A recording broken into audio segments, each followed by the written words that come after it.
Hello everybody, hope y'all are doing good out there. So in this video I'm going to show you how to change the strings on a guitar.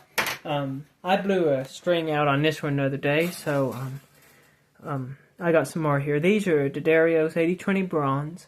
These are light gauge. I like to do a lot of finger picking on this guitar, and I like the ring of these light gauge strings. They do good.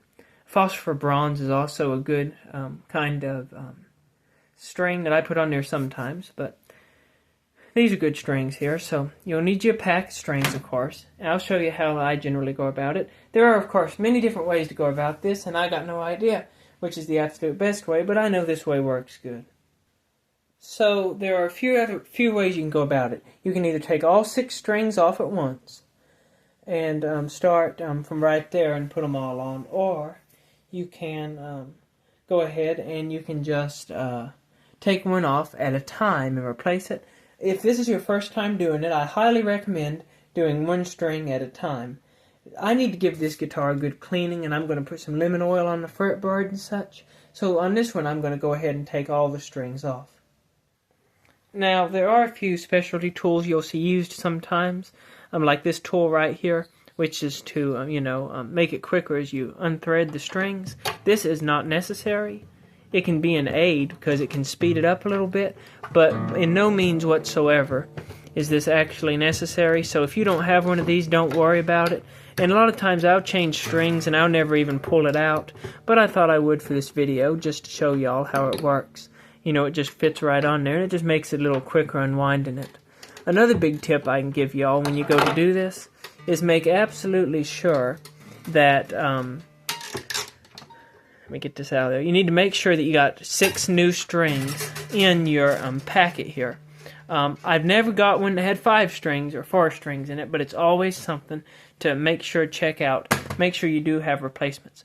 Another tip, put something under the neck here. I've got a wadded up t-shirt right here that I've put under here, but you can do that any way you want to. That will hold the head of the guitar up, the headstock, and allow you to unwind them easier. So I'm going to go ahead and just unwind all of these here on the headstock, and then I'm going to go to the guitar itself and show you how to remove the saddle pins or the bridge pins there. But either way, a simple rule to remember is when the strings tighten, if you're looking at this post from the top, they are going to tighten counterclockwise. Well, let me see. Let me get this straight. The side that's facing up when you're holding the guitar here, these your 3 lowest strings, they will tighten counterclockwise. So it will always be winding this way.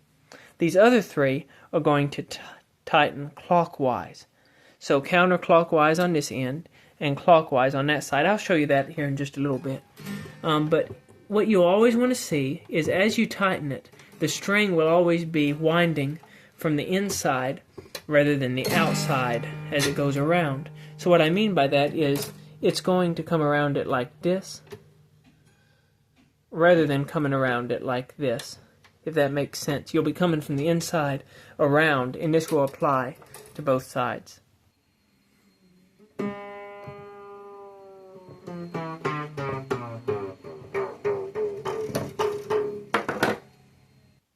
Okay, so I've got all the strings off of the headstock here. Let's go to the bridge. Now, these pins right here, the most common way to get them loose is just to use what's called a pin puller. You can also use side cutter pliers. They do a real good job. Just slip them under there and pop them up. But this is real simple. You just slip it under there, and it'll just ease it right up out of there without any trouble at all. Now, if you get a super tight one, I usually recommend just doing it with side cutters. But like I say, a lot of these tools here are going to come with a wire cutter, a pin puller, and a winder for the tuners. So those can be very helpful. Now, just go ahead and pull your little strings out of here. And I leave the pins exactly in the hole that I pulled them out of. That's probably not a big deal, but I do it just for, I usually do that. That's my tradition. Okay, so because I took all the strings off here, I've got a great opportunity to just clean everything down real good, get the dust off of it, all that kind of stuff. if you play your guitar a lot, especially if you lug it around inside, outside, and all that kind of stuff, it's going to get spots, it's going to get places, it's going to get marks on it. So it's a good idea just to go ahead and this is a great time to deep clean. If you're taking the strings off individually, this is a little harder to do, but I will say that you can do it, and I have done it like that. I just do it string by string when I do it that way instead. But nevertheless, this is a quick way to do it, and I'm just getting everything dusted off, cleaned out, and all that stuff. Now, I am going to be putting some lemon oil. I believe it's lemon seed oil. The label fell off, but I've had it a long time. You can get this stuff. It's not hard to find, but it's good to put on your fretboard. It's this stuff right here. I believe it's called lemon seed oil. I believe it's Dunlop brand, but this one has this little pad on the top, so I'm going to just work some of this oil into this fretboard, because it's a good idea to do this every now and then. Just keeps everything slicked up and moisturized, and keeps everything in good condition, which is the intention. So I'm going to put that in there, and I do kind of let it soak in while I'm doing this whole process right here. I also put some on the bridge, so I'll just put it down in here also. Like I say, I already wiped the dust off of it, so now I'm just going to rub some of this oil into it here. And like I say, it's my tradition to keep the bridge pins, keep them in the same place where I got them from. But I don't think that's usually not a big deal. Normally it don't matter if you get them mixed up, but it's something I follow. Okay, so now I'm just going to let that oil seep in a little bit, and then I'm going to rub it right on in again. So now I'm just going to kind of rub all this oil in, and if it looks real dry, sometimes I'll put a little bit more on there. But this is just super good for the wood. Not to mention, it will make the wood look prettier because it moisturizes it, gives it a deeper tone to it. But I'm just going to go ahead and rub this in all the way down this fretboard, and on the bridge and saddle also down there. And then I'll go ahead and resume the video and take back up with switching the strings. Okay, so D'Addario here, they're kind of interesting in that their package of strings, they actually color coat the ball on the end, so you can tell which string is what. Different other companies don't do that. It's not a real big deal either way. They'll have some way of denoting which string is what, and you'll be able to tell that by looking at the box. It'll say it one way or another. In this case, we've got, you can see E, B, G, D, A, E, and you can see brass, red, black, green, purple, silver. So I'm going to start with my deepest string, so I'm going to start with this brass one. So I need to find them here and get them separated out.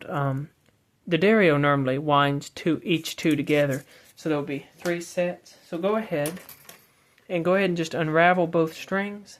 I always lay one out, and I pick the one I'm going to use. And now an old friend of mine taught me this. Go ahead and just stretch it out a little bit. Nothing crazy, but go ahead and just give a few tugs on it real quick. Okay, so now we're down at the saddle. I'm going to go ahead and pull my pin out right here. Set that where I can get to it easily. Now, another little tip that's been very helpful for me that some people don't do, and you don't have to do this, but I like to bend that down very, very slightly. Something like that right there. And that helps me put this in. Now, when I put this in, the way that this is supposed to sit in there is like this. It's not supposed to be with the hole facing up. The hole should be side to side, like that.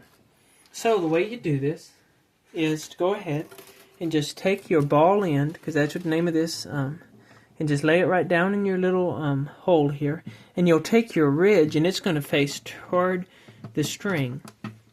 And you're going to just push down on the pin until you feel that ball, see it slip beside the ball. And then go ahead and push that pin on down and pull up on the string. That leaves the ball right in front of this pin. So that ball is sitting right about here in front of that pin. And all that pin's doing is that pin, if this finger is that ball, the pin's sitting there like that, and it keeps it from being able to slip up and out and through the hole. So now we need to go to the headstock.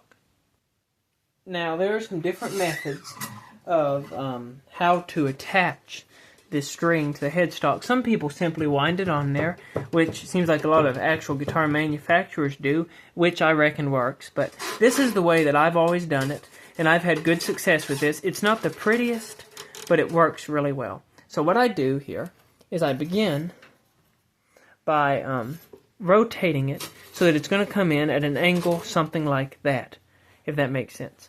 You're going to be coming in from the inside, so you come from the inside, going out, and you want it at some kind of an angle like that.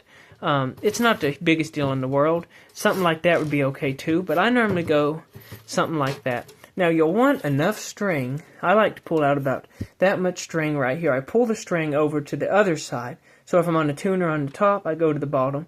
If I'm a tuner on the bottom, I go to the top. And I get about 2 strings worth of room there. 2 fingers worth of room, I mean. Then I'm going to start to twist that tuner. And notice how that it's winding toward the inside. That's exactly what we're going for. And I'm going to do this until I start to get a kink here. See this kink? That's going to kind of hold that string in place.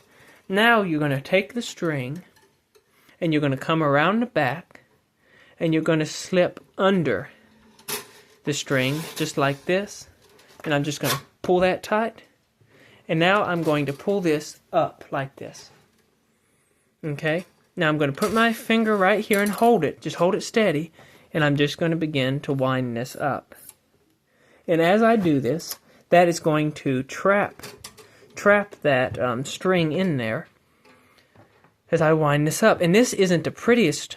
When you look at the string, it's not always as wound as smoothly as some of the other methods, but it holds tuning extremely well. It does not slip from my experience. Okay, now as I tighten this, one thing to remember, I try to not, let me get this set up here.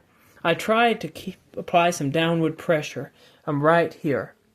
And the idea in applying downward pressure here is that it's going to allow the string to wind down toward the wood instead of up toward the top. And that's just the big thing you got to remember. Down toward the wood, not up toward the top.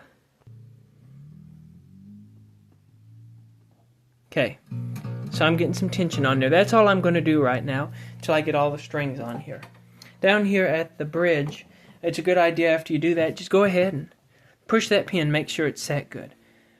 Now I'm going to go ahead and do that with the other strings on this side, then I'll be back. Okay, so I got all 3 of the bass strings set at the bridge, and I got them wound here on the headstock. So now we're going to do the treble strings. So everything's the same down here on this end. It's pretty simple here. You just follow the exact same that I showed earlier. Again, you want that, imagine that ball is rolling down in there. So you want that hole, the whole part of the ball to be this direction. And you don't want it to be facing up and down. But this is all the same down here. And it's basically the same up here on this end too. The only difference is, as we feed this in here, we're going to twist our knob the other direction. But all you need to be concerned about is just make sure you're winding it in instead of out. That's all you got to be concerned about, and you won't have any trouble at all. So we're going to pull that right through again. I'm going to keep maybe 2 fingers, maybe a little more. And there is no harm in keeping a little more on these smaller strings when you get into the higher ones. So I'm just going to twist this around just like this. And then again, I'm going on the inside here. Going under the string, tight, and then I'm pulling it up like that. And that's going to bind that string in there as I tighten this. And again, this side, we're twisting our knobs forward toward the body of the guitar instead of away from the body of the guitar. And like I say, this is a real simple procedure, but it'll probably take you doing it a few times before you really get the hang of it and feel comfortable doing it. And again, one thing I will say is keep checking your bridge pins as you tighten. You don't want them to come out of there. They won't. They won't.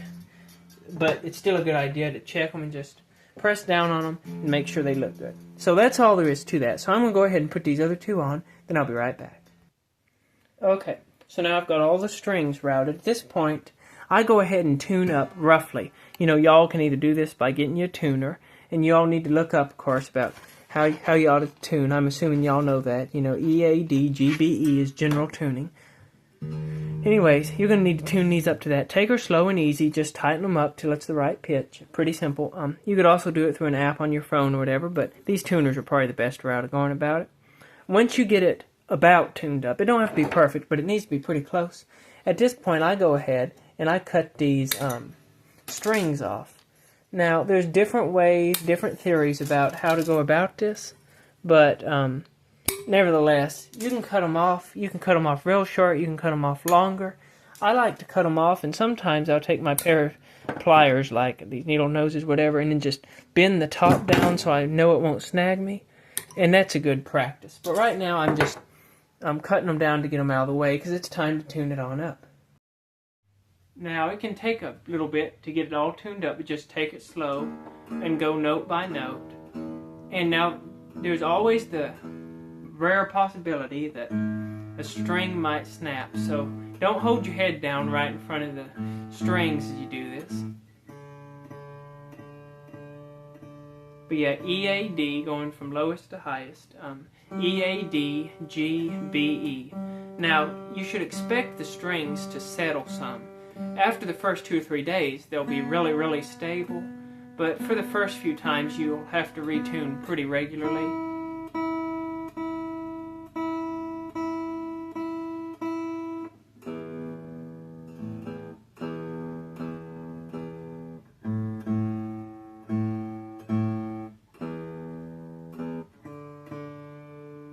And like I say, the kind of string you get will affect the sound of your guitar a whole lot.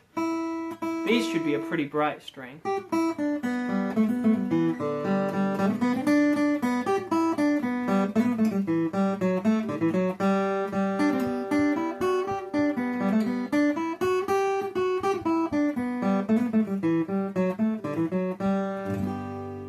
You can see there, I'm getting it in tune, getting it ready to go. Yeah, just go ahead and get it tuned up. Keep tweaking it, and small adjustments when you're tuning, very small, minute adjustments. You are my sunshine.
Well, that's all there is to it. It's pretty simple. It's not a big deal. I would recommend, if you're nervous about a situation, just buy 2 packs of strings. That way you can't lose. If you bust a string by accident or something, you got a backup. Thanks for watching. If you have any questions, comment them down below. Y'all have a good day.